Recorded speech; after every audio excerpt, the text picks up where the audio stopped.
ceremony, the chief organizer, I suppose, of this event, and dear participants and the friends of Sema Talk Show. Allow me first and foremost to extend my sincere thanks to you for coming to grace this event. I know in Brussels, you're always very busy in Brussels. There are different activities going on. But for this evening, you have decided to come and support our friends and the organizers of Sema Talk Show. On their behalf, allow me to thank you for coming. Thank you so much. Being a guest of honor, we are two guests of honors. The other one is on the way, coming. A good thing about the other guest of honor who is coming, whatever I speak, he speaks the same. Whatever I think, he thinks the same. So don't worry. The moment, if you will not be able to come, be assured that what you would have spoken will be the same. That's what I am going to speak. I know is ACP Secretary General. Is he? Yes. So don't worry. If you happen not to come due to traffic jam in Brussels, you know Brussels is one of the leading city when it comes to traffic jam, based on latest studies. So he might arrive or he might not arrive. You never know if traffic jam will allow him to arrive at this event. So Sema Talk Show, our MC has explained very well in Swahili.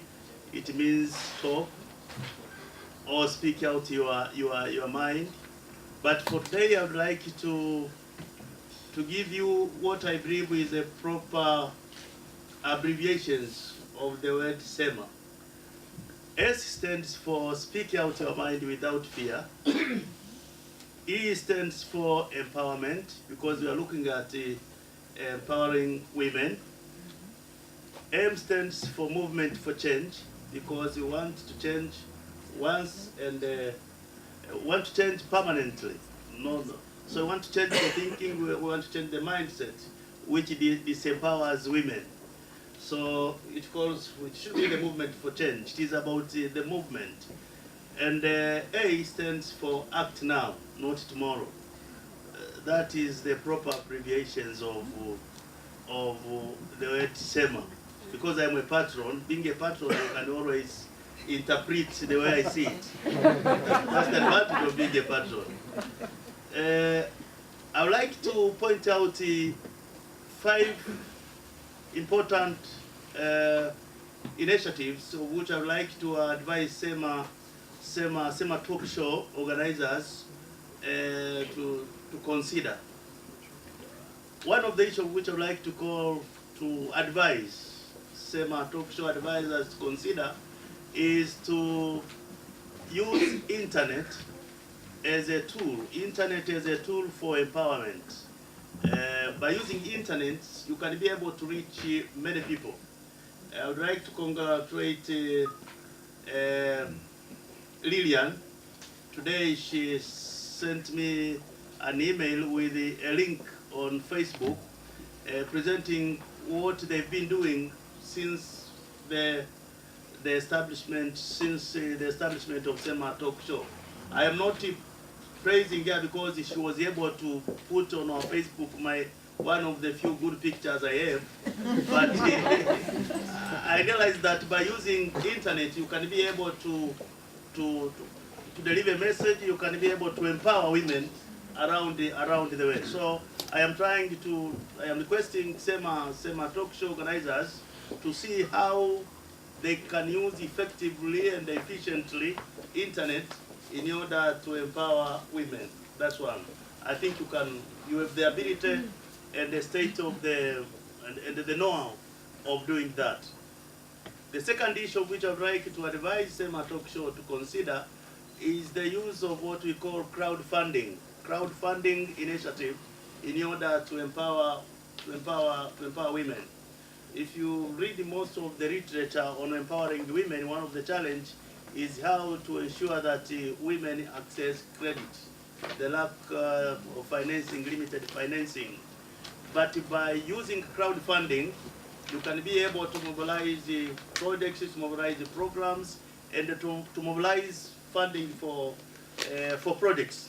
You are very well, the fact that you're in Brussels, at that of Europe, with the technology, with the expertise you have, I am sure by adopting crowdfunding initiatives, you can be able to empower many women, not only in Brussels, but in Africa and globally. Should you decide to do that, I have my friend who is the founder of Global Funding Initiatives. They are doing wonderful. It's based in Brussels. And for your information, the European Union has already put into place a law guiding crowdfunding. Now, being in Brussels is one thing, but taking advantage of being in Brussels and helping people whom you intended to help, that's what I think you can do. The other issue which you must be addressing when you discuss about empowering women is about addressing barriers of empowering women. Of course, I know we have good speakers today. They might be addressing that as well. There are so many barriers which hinder women emancipation, women empowerment. The other issue which I think you should be doing is to identify appropriate measures to intervene, because there is no one intervention which fits all when it comes to empowering women. We live in different worlds, in different places with different problems, different culture and so many things. So I don't believe that there is a one way of empowering women. There are different ways of empowering women. But you are very well placed to talk about what are the best ways of empowering women, what are we supposed to be doing, what we can do, and what we cannot do. The other issue of which we should be doing is about publicizing different initiatives, best practices of empowering women. You are best placed to do that. You can do that by online publication. You can do that. I am sure you can establish a journal, or you can establish what we call a newsletter, in order to have a forum. If you meet once, you talk about, as we are going to do today. After talking, there should be a follow-up, and there should be a publication on what we have talked about. That's why I'm thinking about online publication, having newsletters, having magazines. The fact that you are at the heart of Europe, you are most likely to achieve that, and through that you can be able to empower as many women as possible, but empowering men as well, because when we talk about empowering women, we don't talk about disempowering men. So men, you don't worry. We are talking about empowering women without disempowering men. Now, having said that, of course, you can, for example, Millennium Development Goals 3. Nobody knows how much we've achieved so far, MD3. Nobody is following up very closely to know what is happening, Millennium Development Goals. Come 2015 now, we are talking about post-2015 MDGs. We would like the voice of women to be heard. We would like Sema Talk Show to contribute positively in coming up with the development agenda come 2015. As you know, we are very close to reach 2015. That's we have to assess what has happened in achieving Millennium Goal 3, which is about empower women empowerment. I thought for today I should talk very briefly about that. Those are 5 issues of which I think you can work on in order to make talk show not only about talking, but talking and following up on what you have talked about. and evening activities which can make Kish and Sema talk show a big thing. It is already a big thing, but it can always become bigger and bigger. Now, lastly but not least, let me thank you for inviting me as a guest of honor, and let me tell you, from February next year, I'll be chairing ACP Committee of Ambassadors. If you think I can help you, please, it is time to use me effectively and efficiently. Otherwise, I will stay there 5 years, 6 years, 6 years as 6 months as the chair of Committee of Ambassadors. Then I will quit. After that, then somebody will come. But it is, I am your patron, and I will be a chair of Committee of Ambassadors at ACP. I can use that position to influence a few things of which I could not do if I am not a chair of ACP group of ambassadors. And last but not least, let me tell you that when we were debating who should become the next chair, there were people who were saying I am the youngest ambassador in Brussels.